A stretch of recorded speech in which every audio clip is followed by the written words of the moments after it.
Hey everybody, how's it going? So it's been about a few days since my last video. So let me sip some coffee and try to gather my thoughts and share some with you. I guess in music news you could say another big big music news item is the fact that Sir George Martin, who was the prime producer of the Beatles and in many ways was their mentor, has passed away. George Martin was 90, and so he lived a long life. Bless him that all of us who want to can live such a long life. But it bears mentioning here for me personally because the Beatles changed my life. The Beatles appearing on Ed Sullivan, that cosmic moment, I felt it. It has resonated to this day in my life. I'm showing Sgt. Pepper because I don't have a huge Beatles collection, but I thought I would show this one. This has kind of been one that I've been trotting out as a prime example of George Martin's influence on the Beatles. He did have quite a bit to do with the making of this album. I still remember when it came out. It was unusual because it came out in the spring, I believe, or early summer. My older sister bought it. She was working, and so when it came out, she bought it and brought it home, and we listened to it right away. And it was frightening. It was just so different. It really took a while to understand, and groundbreaking stuff. So rest in peace, Sir George Martin. And the fact that he's so old plays into the way that he will be accoladed, because our society is the cult of personality, and you're hot when you're young, and the older you get, you just fade away. Like, for example, someone else who's still alive, but we won't hear about him until he dies. But as far as I'm concerned, he's someone I would be celebrating every day. That's Little Richard. Little Richard changed the world. He's still alive. I know there's many others, but he comes to mind right away because he has such an impact on me. In other related news, another musician who I want to call attention to his passing because he was significant to me. Not in a huge way like some of the musicians I've talked about in the past, like Bowie and David Allen and stuff, but Nana Vasconcelos, a South American musician, 71 I believe, died yesterday. A percussionist. This is his album Bush Dance. And Nana Vasconcelos first came to my attention through his work with Brazilian musician Egberto Gismonti, who is brilliant. His music is just brilliant. And Nana, a very nuanced and sensitive percussionist who made his instruments sing, literally. I had the great pleasure of seeing Egberto and Nana perform live ages ago, and went backstage afterwards, as I always try to do, so I can meet them and say hello and thank them for the music. It was a wonderful moment. So I just wanted to...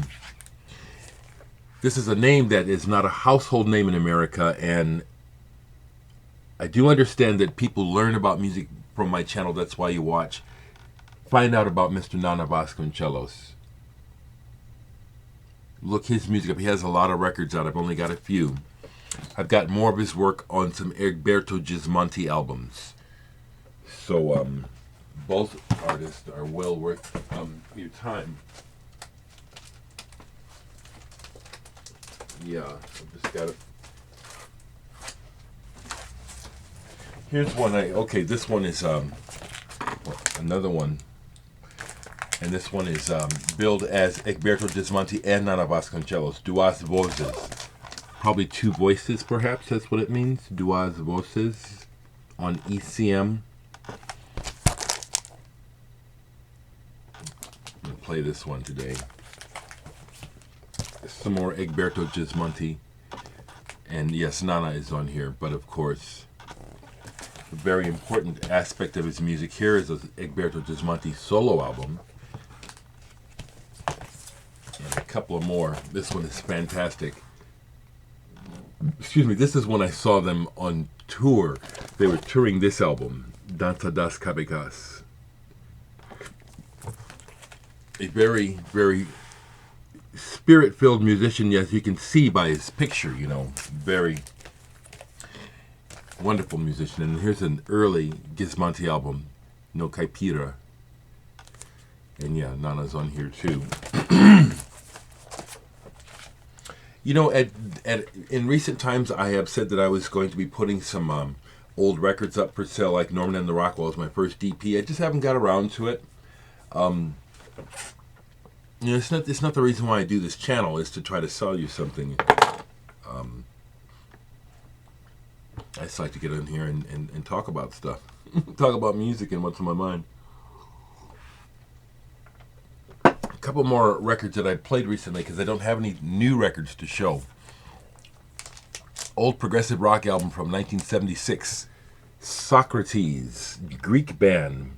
And this one is with Vangelis as guest. Phos. The band is also known as Socrates Drank the Conium. This is dynamite. Excellent album.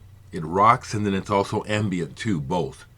Spacey, ambient, and rocking. Excellent. Socrates.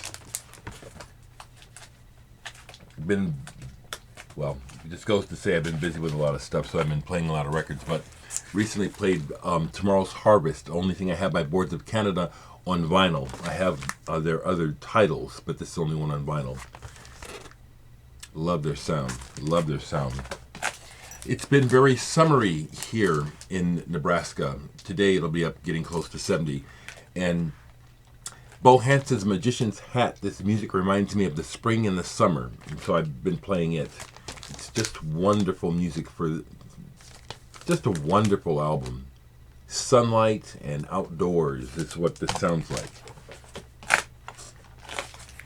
Masabumi Kikuchi Susto, Japanese pianist who is no longer with us, but this is a Miles Davis influenced album that it's a staple. Pulled this out recently, saw it on Instagram, and I said, oh, it's been a while, it's been too long, let me play this. A couple more. One of my favorite albums from the new wave post-punk times, Mini Pops, Sparks in a Dark Room. I think they're a Dutch band, just fantastic. Cold wave electronic, and the vocals are kind of like a robotic Ian Curtis of Joy Division. Fantastic album. Pulled this old neo-psychedelia or pop psychedelia from the 60s, Kangaroo.